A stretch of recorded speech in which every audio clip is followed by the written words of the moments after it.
خونیشاندان برفره بودما دو روژان لچندین باجارین هرما کردستان درکفتن. خلق رجیان لسر جاده و نرازی بوناخو لسر نبونا موچه و خزمت و گندلیا برفره دیار کرن.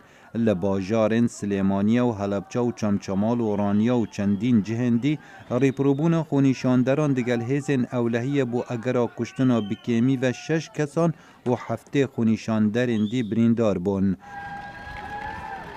لپیره مگرون خونیشاندران اوفیسن هر 5 پارتیان سیاسی، پارتی دموکراتی کردستان و یکتی اجتماعی کردستان و گوران و کوملا اسلامی و یک گرتو اسلامی شوتاندن و او نشانه که خلق دجی تبایا دستالات راد وستن و هندک جوانا داخواز حلوشاندن حکومت دکن.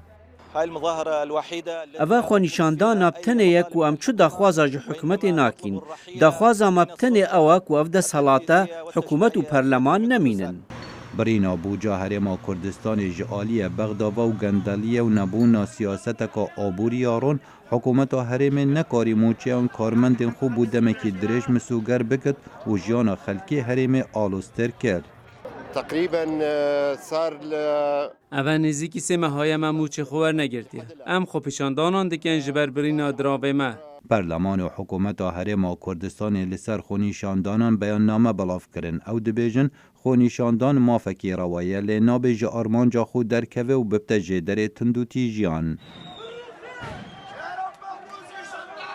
افتندوتی جیا دنافبرا خونیشاندر و هیزن اولهی دنگ لبغداد دا.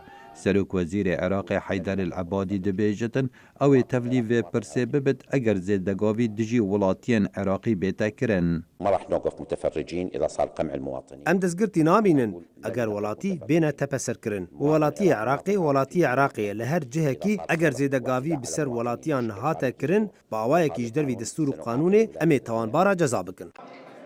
ریفراندوم سرخبونا هرما کردستان یا 25 مهانه و بویرن لدیفرا و جدازدانا دورن در وی دستالات هرما کردستان و جوانا کرکوک دستالات داریا کردان لعراق لاواز کرد و در فتک دا حکومت بغداد پتر مایخو دکار هرم دا بکد و رنگ دا خویانیا عبادی ریپریبون اکادی دگل بغداد پیدا بکه.